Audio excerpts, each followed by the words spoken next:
विनोद जी, आपके ही कार्यक्रम में आपका स्वागत है। शुक्रिया। जी, विनोद जी। हम दोनों का है कार्यक्रम। बिल्कुल। बताइए, ये जो पूरी परिस्थितियां हैं जिसमें एक तरफ घनघोर सांप्रदायिकता के अभियान चल रहे हैं, दूसरी तरफ इतना बड़ा राष्ट्रीय अंतर्राष्ट्रीय संकट खड़ा हो रहा है, उसकी कहीं चिंता दिखलाई नहीं दे रही।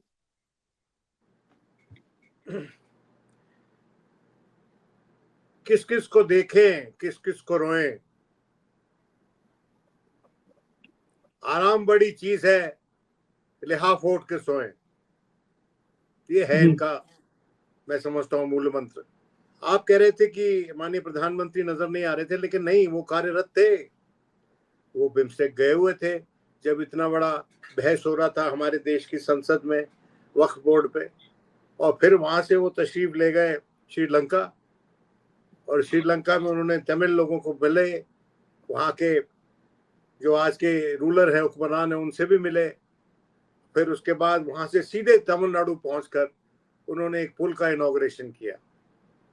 आप समझिए, ये इलेक्शन विनर हमारे देश के नेता हैं। पॉलिसी मेकर तो शायद कोई और लोग हैं, और पॉलिसी हिंदुस्तान में बन रही है नहीं बन रही, जैसा कि आपने अंदेशा किया, वो देखेंगे आने वाले वक्तों में कि हमारे यहाँ बन रही है पॉलिसी या कहीं और विदेश में पॉलिसी बन रही है। क्योंकि ये बात सच है कि भारत जो एक समय में नॉन अलाइंड नेशन हुआ करता था, आज के दिन फुल्ली अलाइंड है अमेरिका के साथ। अब उसके फेवर में आर्गू किया जा सकता है, लेकिन इस हद तक नहीं किया जा सकता कि भारत अपना जो अस्तित्व है उसको किसी और देश के अस्तित्व में विलीन कर दे, सब्जुगेट कर दे। भारत की तरफ से अगर कोई बयानबाजी नहीं हुई है अभी तक, तो उससे आशा सिर्फ एक है, आशा की किरण सिर्फ एक है कि जो बायलैटरल ट्रेड ट्रीटी नेगोशिएट हो रही है उसमें कुछ हमको फायदा हो जाएगा, या फिर जब टैरिफ भी लगेंगी, 24% लगी हैं, तो वो जो टैरिफ हैं वो आने वाले वक्तों में नरम की जाएंगी, फ्लेक्सिबल रहेंगी, ताकि हमारी इकोनॉमी जो है उस पर ज्यादा चोट ना पहुंचे। लेकिन सच्चाई ये है डॉक्टर साहब कि जब मुल्कों के बीच रिश्ते होते हैं, वो रिश्ते जो होते हैं वो इमोशन एंटागोनिस्ट होते हैं। उसमें इमोशन की जगह नहीं होती, उसमें दानिशमंदी दरियादिली की जगह नहीं होती। जैसे मेरे आपके रिश्ते में जो चीजें हो सकती हैं वो दो मुल्कों के रिश्ते में नहीं हो सकती। और डोनाल्ड ट्रंप जो आज जिस मूड में घूम रहा है, वो खुद आज के दिन लग रहा है कि अपने ही मुल्क में फंसा हुआ है। लोग बड़े स्तर पर 21 स्टेट्स में वहां लोग निकल के बाहर निकले, हर स्टेट में 50 से 51 स्टेट्स में, वहां पर 51 स्टेट्स में, वहां पर 50 स्टेट्स में बाहर निकले, और बड़े स्तर पे उन्होंने प्रदर्शन किया। वहां खुद अंदर उनके लोग मांग रहे हैं, कह रहे हैं क्या ये जो नीति है ये सही नीति है, ये कारगर सिद्ध होगी या नहीं होगी, या फिर अंततोगत्वा उनकी अपनी आर्थिक स्थिति खराब कर देगी, उनकी आर्थिक हालत नाजुक कर देगी, कमजोर कर देगी। वहां बहस चल रही है, हमारे यहाँ बहस नहीं चल रही। हमारे यहाँ माजरा पता क्या है, जब WTO पे बहस हो रही थी तो उन दिनों डॉक्टर साहब मैं ना पोस्टेड था पाकिस्तान में, वहां से इंडिया आया मैं छुट्टी पे, तो हमारे देखा हमारे यहाँ तो बहस हो रही है वर्ल्ड ट्रेड ऑर्गेनाइजेशन पे, और यहाँ पर भाषण हो रहे हैं कि भाई यहाँ पर ऐसा कुछ हो गया तो आप तरबूज काटोगे तो उसमें तो गोबर निकलेगा। लालू प्रसाद ये भाषण दिया करते थे।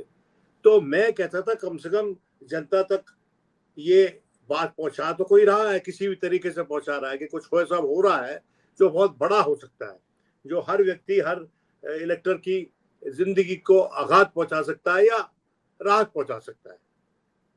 ऐसा कुछ हो रहा है, और वो बगल का हमारा मुल्क सोया हुआ था जैसे कुछ हो ही नहीं रहा। आज के दिन हमको ज्यादातर, हालांकि कुछ एक डिबेट्स होती हैं, ये कहना कि पूर्ण रूप से मौन है, चुप्पी है, उस पर वो तो सही नहीं होगा, क्योंकि विपक्ष भी इसको उठाता है, कुछ मीडिया के मीडिया कर्मी भी उठाते हैं, कुछ चैनल्स उठाते हैं। लेकिन जिस स्तर पे बहस होनी चाहिए, व्यापक स्तर पे, और जैसा कि विपक्ष मांग रहा है कि ऑल पार्टी मीटिंग बुला लेनी चाहिए अभी तक सरकार को, और मिलकर एक रणनीति बनाई जाए बाहैसियत कंट्री। हमारी पॉलिटी में एक कंसेंसस होना चाहिए कि हमने निपटना कैसे है स्थिति से, और उसमें अगर सरकार हाथ बढ़ाकर औरों को साथ लेके चलती है तो सरकार मजबूत होती है, वो कठिन कदम लेने में सक्षम हो जाती है। उसको इस बात का डर नहीं रहता कि मैं कोई सख्त कदम उठाएंगे तो जो विपक्ष है उसका इस्तेमाल करेगा। क्योंकि अगर मिलकर ये फैसला होता है कि जो भी कदम उठाना है उन सब में एक साथ हैं हम, तो सरकार मजबूत होती है। लेकिन सरकार को तो कुछ चाहिए नहीं विपक्ष से। सरकार तो अपने ही धुन में चलेगी। It will continue marching to its own drum beats. अपने ही निगाड़ों पे अपनी कदम ताल करती है ये सरकार, अभी तक तो यही करती हुई आई है। आज समय ऐसा है कि वो ना करके कदम ताल करे, लेकिन नगाड़े सब मिलकर बजाए। सिर्फ एक पार्टी का नगाड़ा नहीं चलेगा।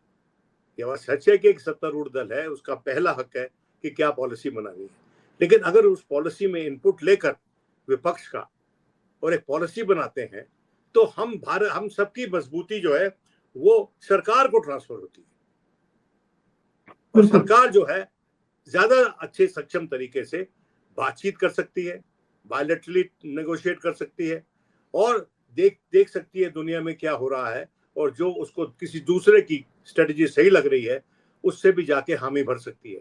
लेकिन वैसा अभी तक नहीं हो रहा, जो मेरी नजर में अपने ही इंटरेस्ट को आघात करने का काम कर रही है सरकार। और क्योंकि आज के दिन बीजेपी की सरकार है तो उनका इंटरेस्ट जो है वो भारत के इंटरेस्ट से अलग नहीं किया जा सकता।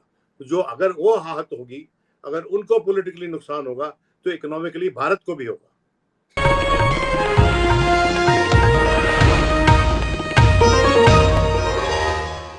Copyright disclaimer under Section 107 of the Copyright Act 1976. Allowance is made for fair use for purposes such as criticism, comment, news reporting, scholarship, and research.